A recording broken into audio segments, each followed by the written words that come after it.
Hello दोस्तों, कैसे हो आप लोग। उम्मीद है सब अच्छे होंगे। आरपीएफ वाले बच्चों के लिए खुशखबरी है। उनके एप्लीकेशन स्टेटस है वो जारी हो चुके हैं।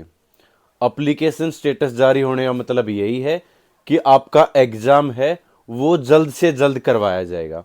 ठीक है, उसके ऊपर डिटेल से बात करेंगे कि आपका एग्जाम है वो कब हो सकता है, एग्जाम सिटी है वो कब देखने को मिलेगी, और आपके एडमिट कार्ड हैं वो आपके कब से डाउनलोड होने स्टार्ट हो जाएंगे। तो आप लोगों को पता है कि जो आपकी वैकेंसी थी वो थी 4208 वैकेंसी। ठीक है, तो ये मान के चलो कि 10 गुना बच्चों को फिजिकल के लिए बुलाया जाएगा। सबसे पहले मेरे को पता है कि रिटर्न एग्जाम होगा, लेकिन मैं आगे के लिए बता रहा हूं आपको कि 10 गुना बच्चों को एटलीस्ट फिजिकल के लिए बुलाया जाएगा। तो इसका मतलब आपके पास जो वैकेंसी है वो फिलहाल ये मान के चलो कि 42,000 के आसपास आपकी वैकेंसी फिलहाल है। ये सोचकर आप एग्जाम के अंदर बैठना है आप लोगों को कि आपको सबसे पहले जो आपका टारगेट है वो ये होना चाहिए कि आपको टॉप जो 42,000 बच्चे हैं उनके अंदर आपको सिलेक्शन लेना, उनके अंदर आपको आना है, ताकि आगे जो प्रोसेस है उसके लिए आप एलिजिबल हो पाओ। ठीक है, तो आपको प्रोसेस भी बताऊंगा कि इस टाइम पर क्या क्या पढ़ना है, किस तरीके से अपना जो मॉक है वो लगाना, मॉक के अंदर स्कोर है वो इंप्रूव करना, ताकि आपका जो सिलेक्शन है वो अब की बार आरपीएफ कांस्टेबल के अंदर हो जाए 100%। ठीक है, क्योंकि 8वां वेतन आयोग है उसकी मैंने वीडियो भी डाल दी। ठीक है, वो 2026 से लागू होने जा रहा है, तो ये सेंट्रल गवर्नमेंट की जॉब है, तो इसके ऊपर भी अप्लाई होगा।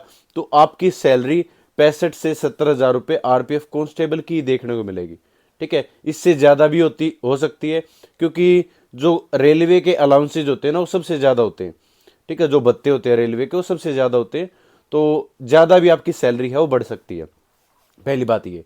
दूसरी बात ये, अभी आपको जो फोकस है, ठीक है, वो इस बात पे करना कि आपका जो स्कोर है आरपीएफ कांस्टेबल के अंदर वो 80-85 के आसपास आप एटलीस्ट ले आओ।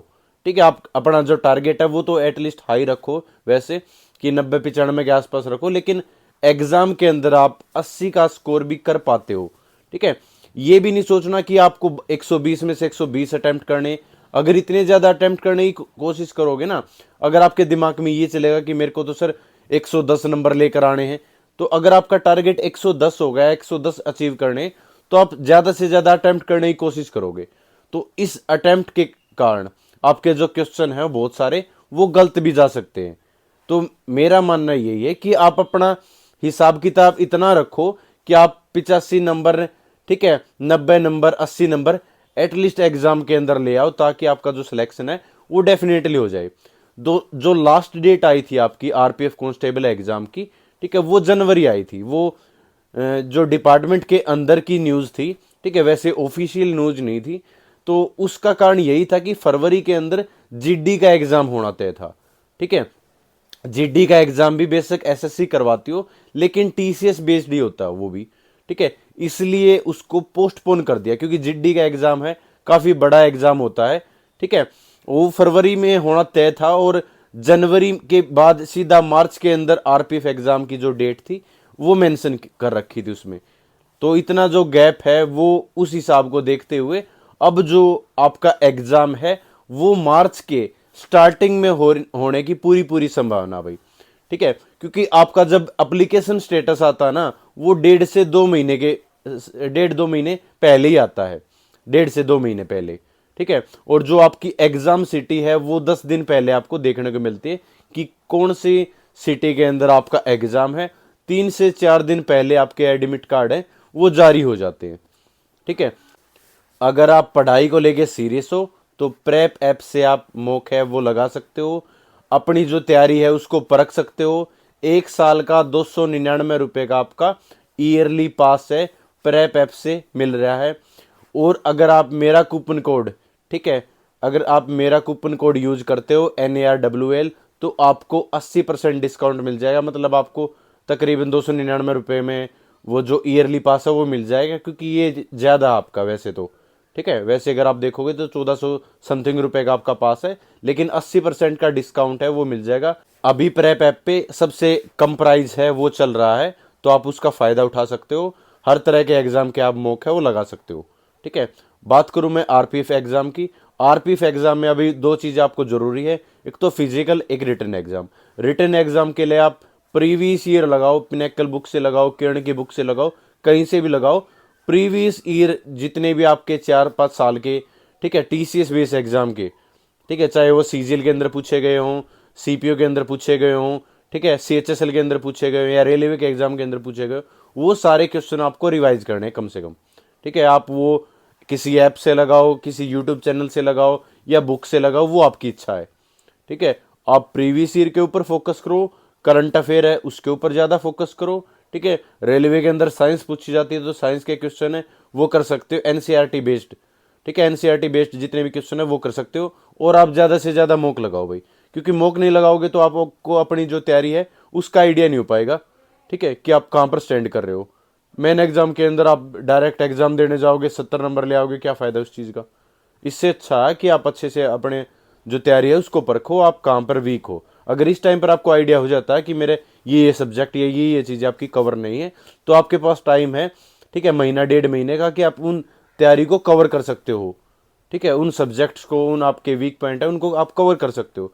अगर आपको अपनी वीकनेस का ही पता नहीं चलेगा तो आप कैसे उस चीज को इंप्रूव करोगे। तो मॉक से मत घबरा करो, मॉक के अंदर चाहे आपके 55 नंबर आओ, 60 नंबर आओ, ठीक है, आपको आइडिया तो हो जाएगा कि आप, हाँ, इस सब्जेक्ट के अंदर या इस टॉपिक के अंदर मैं वीक हूँ और इस चीज को मैं पढ़ने की मेरे को जरूरत है। तो उस चीज को आप थोड़ा सा ज्यादा ध्यान लगाओगे, उस चीज को आप पढ़ाई करोगे तो वो चीजें इंप्रूव हो जाएंगी डे बाय डे। ठीक है, करंट अफेयर है वो आप उत्कर्ष क्लासेस से भी लगा सकते हो, और क्रेजी जी के ट्रिक्स है वहां से भी आप लगा सकते हो करंट अफेयर। ठीक, फिजिकल क्वालिफाई नहीं करते हो तो आपके स्कोर का कोई भी फायदा नहीं है भाई। आपकी मेहनत का, 7 महीने 10 महीने मेहनत का कोई फायदा नहीं है अगर आपसे रनिंग है वो 5 मिनट 45 सेकंड के अंदर आपसे कंप्लीट नहीं हो पाती है। तो अगर आपसे लॉन्ग जंप नहीं हो पाएगा, हाई जंप नहीं हो पाएगा, किसी भी स्टेप में रह गए, आपकी जर्नी वहीं पर खत्म हो जाएगी। ठीक है, और फिजिकल ऐसा होता है कि आप 15-20 दिन में आप फिजिकल नहीं क्वालिफाई कर सकते। उसके लिए आपको टाइम चाहिए प्रॉपर, उसको आपको एक गाइडेंस चाहिए प्रॉपर। क्योंकि बहुत बार ऐसा होता है फिजिकल के टाइम पर हम ज़्यादा जोर लगाने लग जाते हैं और सिन पेन वगैरह हो जाता है, इंजरी हो जाती है। ठीक है, तो उस चीज़ का भी हमें ख्याल रखना है फिजिकल क्वालिफाई करते टाइम। अगर आप पढ़ाई को लेके सीरियस हो तो आप मॉक लगाओ, फिजिकल लगाओ। ठीक है, जो आपने पढ़ा उस चीज को आप रिवाइज करो और कोशिश करो कि 80-85 के आसपास अगर आप स्कोर लेकर आ पाते हो तो आपका सिलेक्शन डेफिनेटली हो जाएगा। क्योंकि फिजिकल के अंदर सिर्फ 10% बच्चे ही फिजिकल क्वालिफाई कर पाते हैं। ठीक है, तो जितनी आपकी वैकेंसी है उतने ही आपके आसपास नंबर के बच्चे ही क्वालिफाई कर पाएंगे। ठीक है, अगर 42,000 में से ये मान के चलो कि 5,000-6,000 बच्चे ही आपके पास होंगे फाइनल, जब वो उसमें से सेलेक्ट करेंगे। ठीक है, फिजिकल इतने बच्चे ही क्वालिफाई कर पाएंगे, तो आपकी कट ऑफ है वो हाई नहीं जाएगी। ठीक है, तो अपना बेस्ट दो, कोशिश करो, ज़्यादा नेगेटिव मार्किंग की तरफ आप क्वेश्चंस को ना लेके जाओ। ठीक है, अगर 85 के आसपास अगर आपका स्कोर होगा तो डेफिनेटली आप आरपीएफ के अंदर सेलेक्ट हो जाओगे।